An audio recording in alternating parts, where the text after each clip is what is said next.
Hola, ¿cómo les va? Yo soy José Tomás Castejón y esta es una nueva edición, la número 20 de Entre otras cosas. Y hoy los voy a llevar imaginariamente a la ópera porque vamos a hablar de uno de los títulos que es considerado por muchos una de las obras maestras de la ópera italiana. Se trata de El Otello de Giuseppe Verdi, una ópera en 4 actos con libreto de Arrigo Boito,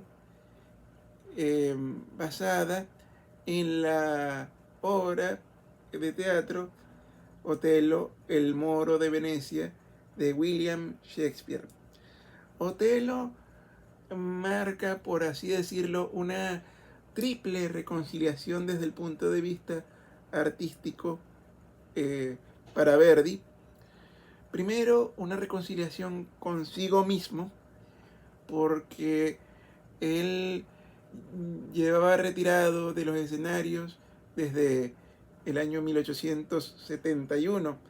La última ópera que él había estrenado era la famosa Aida, que se había estrenado más concretamente el 24 de diciembre de 1871 en el Teatro de la Ópera del Cairo. Con ese estreno, Verdi optó por retirarse de los escenarios. Él decía que ya no tenían más nada que aportar al teatro lírico, eh, quizá porque él pensaba que no quería quedarse atrás y que ya los gustos del público estaban cambiando y que el devenir del arte italiano era otro. Ya en esos años estaba todavía en boga lo que se llamaba la escapillatura. ¿Y qué era eso de la escapillatura? La escapillatura fue un movimiento artístico que se desarrolló en Italia, más, sobre todo en Milán, con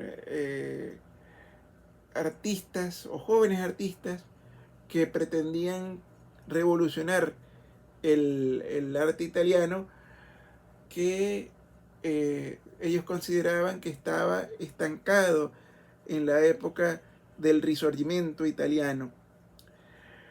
Eh, Más tarde voy a mencionar a algunos integrantes de este movimiento cuando lleguemos a la otra reconciliación, antes de perder el hilo, porque eh, voy a decir que solamente Verdi interrumpió este retiro voluntario, eh, componiendo y estrenando una misa de Requiem que Verdi compuso en memoria del escritor italiano Alessandro Manzoni. Alessandro Manzoni fue, como Verdi, otro personaje destacadísimo dentro de lo que fue ese risorgimento, ese proceso de unificación italiana. Alessandro Manzoni, conocido por su obra Los novios, y también conocido por ser un destacado defensor de la unidad lingüística italiana. Eh, y bueno, ese requiem, esa misa de difuntos, ese requiem, fue el único parón en este retiro voluntario de Verdi. De resto se dedicó a la administración de su finca en Sant'Agata y de todas sus propiedades y de toda su fortuna. Eh, el artífice de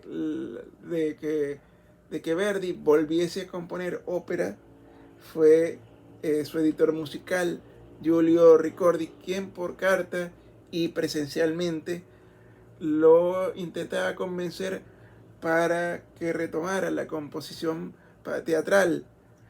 Y bueno, fueron años de intentarlo convencer.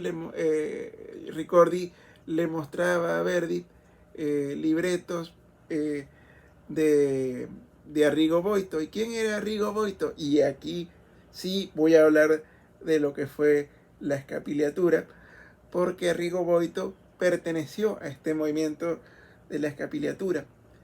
Arrigo Boito fue un escritor y músico, también al contrario que Verdi, sí asistió al Conservatorio de Milán, fue también un destacado autor de libretos para otros compositores como Amilcare Ponchielli, Franco Faccio, quien también pertenecía a este movimiento de la escapilatura. Y la escapilatura, ya entrando en definición para que ustedes sepan lo que fue ese movimiento, escapilatura primero viene del término escapiliato, que quiere decir algo así como desgreñado o despeinado. Y en este movimiento tuvo lugar la década de 1860, como dije antes, entre 1860 y 1870. En este movimiento destacan no solamente Arrigo Boito, sino otros integrantes, como por ejemplo, déjenme ver, por aquí los tenía yo, esperen un momentito,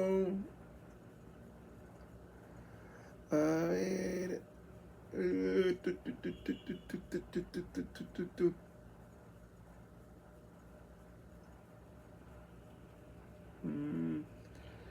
ay, la tengo perdido. A ver. Los personajes que dieron vida a este movimiento fueron Emilio Praga, también estaba Carlo Righetti, que escribía como Claudio Arrighi, que fue el que dio el nombre al movimiento de la escapilatura, tras publicar La Scapigliatura e Il 6 febbraio en 1862. También estaban Ignacio Tarchetti, Emilio Praga, que también fue un poeta que personificó la vida bohemia y autodestructiva. También fue otros personajes en otros ámbitos del arte italiano, como la pintura y la escultura, como Tranquillo Cremona, formaron parte de este movimiento. Daniele Ranzoni, otro pintor, Giuseppe Grandi, que fue el principal escultor. Su obra más destacada es el monumento a las 5 jornadas en Milán. También este movimiento afectó, influyó en la música con nombres como ya mencionado Franco Faccio, Alfredo Catalani. También hay que mencionar que este movimiento en el plano musical estaba inspirado por Richard Wagner, y en el plano literario estaba inspirado por personajes como Edgar Allan Poe, Charles Baudelaire, Hoffman. De ahí también se puede mencionar que estos Scapigliati tuvieron un cierto gusto por lo macabro. Y bueno, la tercera reconciliación fue con el teatro a la Scala de Milán, pero volviendo al tema del convencimiento de Giulio Ricordi, lo que lo terminó por convencer a Verdi de volver a escribir ópera fue la reescritura del Simón Boccanegra, que tuvo lugar en el año 1879,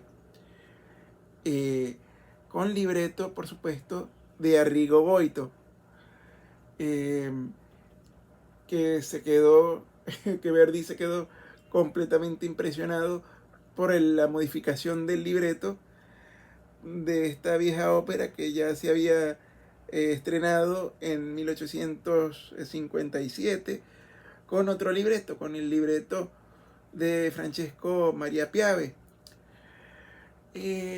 Y el estreno de esta nueva versión del Simón Boccanegra tuvo lugar en 1881 en el Teatro a la Scala de Milán. Esta nueva versión sí tuvo una gran recepción por parte del público y de la crítica.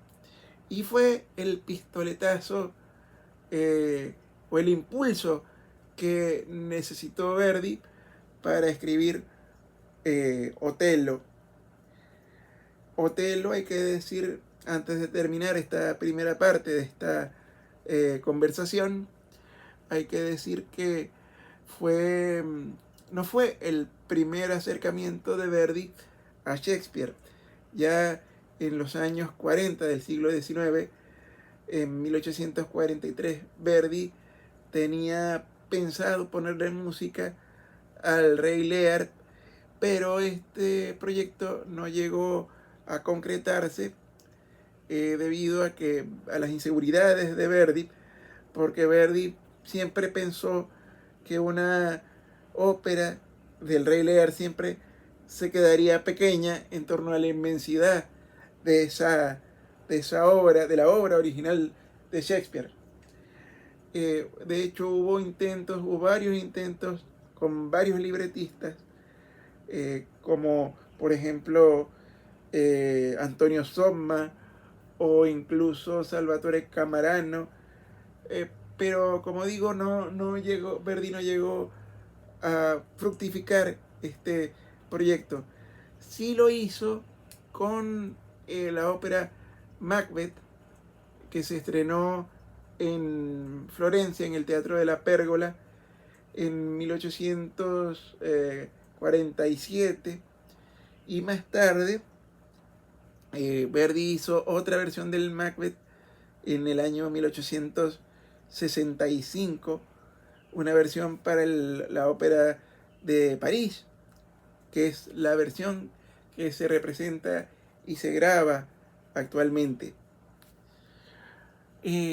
Ahora voy a dejar hasta aquí esta primera parte de esta conversación sobre el Otello de Giuseppe Verdi, para ya en una segunda parte entrar en materia con la composición del Otello del maestro italiano.